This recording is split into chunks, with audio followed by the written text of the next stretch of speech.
ایک بزرگ فرماتے ہیں کہ میں نے جناب رسول اللہ صلی اللہ علیہ وآلہ وسلم کے روضہ مطہرہ پر نور اولیاء اللہ کو دیکھا۔ میں بھی ان کے پیچھے ہو لیا۔ ان میں سے ایک نے میری طرف ملتفت ہو کر فرمایا، کہاں جاتے ہو؟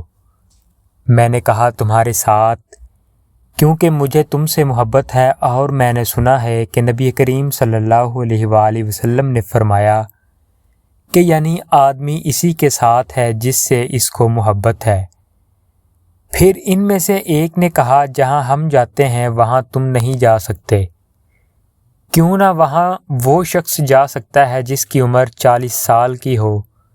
پھر ایک اور نے کہا، آنے دو، کیا عجب ہے کہ اللہ تعالیٰ نے بھی وہاں جانا نصیب کر دے۔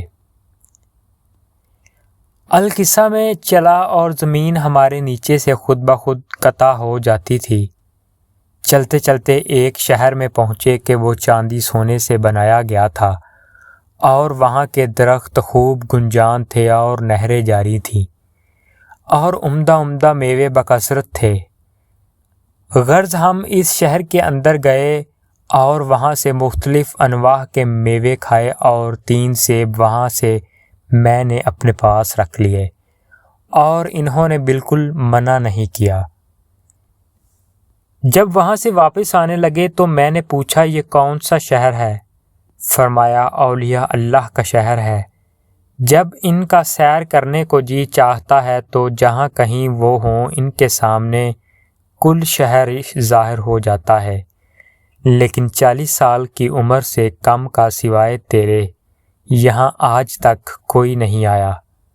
پھر جب ہم مکہ آئے تو میں نے ایک دامغانی کو ان سیبوں میں سے ایک سیب دیا اور اس نے پھینک دیا۔ اس پر میرے ہمراہیوں نے مجھے ملامت کی اور کہا کہ جب تو گرسنہ ہو تو اس باقی سیب کو کھا لینا، وہ بدستور رہے گا، فنانا ہوگا۔ القصہ میں اپنے گھر آیا اور میرے پاس ایک سیب باقی تھا۔ میری بہن مجھ کو آ کر لپٹ گئی اور کہنے لگی کہ بھائی، جو تم ہمارے واسطے سفر سے ایک عجیب چیز لائے ہو وہ کہاں ہے؟ میں نے کہا، کیا عجیب چیز لایا تھا؟ مجھے دنیا کی کیا چیز میسر ہوئی ہے جو تمہارے لیے لاتا؟ اس نے کہا، وہ سیب کہاں ہے؟ میں نے اسے چھپا لیا اور کہا، کون سا سیب؟ اس نے کہا، ہم سے کیوں چھپاتے ہو؟ تمہیں تو اس شہر کی سیر دھکے کھا کر نصیب ہوئی، اور مجھے تو 20 برس کی عمر ہی میں اس شہر میں لے گئے تھے، اور واللہ بغیر میری خواہش کے مجھے بلایا گیا تھا۔ میں نے کہا، بہن یہ کیا کہتی ہو؟ مجھ سے تو ایک بزرگ نے فرمایا کہ 40 سال سے کم عمر والا اس میں کوئی آج تک سوائے تیرے نہیں آیا۔ کہنے لگی، ہاں، یہ قاعدہ مریدین اور عشاق کے لیے ہے، اور جو مراد اور محبوب ہیں وہ اس میں جب چاہے جا سکتے ہیں اور اس سے کچھ ناراضی نہیں ہوتے، اور جب تم چاہو میں اس شہر کو دکھا سکتی ہوں۔ میں نے کہا، اچھا ابھی دکھاؤ۔ اس نے کہا، اچھا دکھاتی ہوں۔ یہ کہہ کر آواز دی کہ اے شہر حاضر ہو۔ میں قسم کھا کر کہتا ہوں کہ اس کے کہتے ہی بآئینہ وہی شہر آنکھوں سے دیکھ لیا، اور دیکھا کہ وہ شہر میری بہن کی طرف جھک رہا ہے۔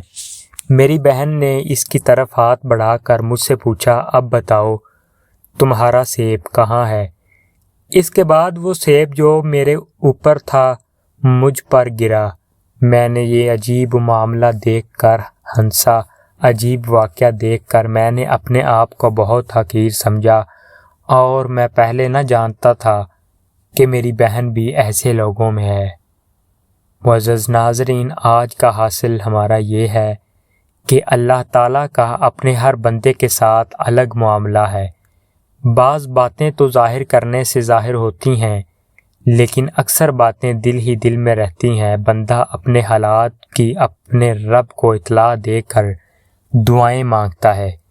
اسی طرح بہت سی باتیں اللہ تعالیٰ نے اپنے بندوں سے بطور کرامت کے ظاہر فرماتے ہیں جو ہر ایک سمجھ نہیں پاتا۔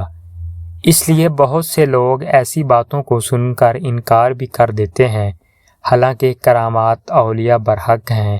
اللہ تعالیٰ اپنا تعلق نصیب فرمائے، آمین یا رب العالمین۔ وما علینا الا البلاغ المبین۔ شکریہ۔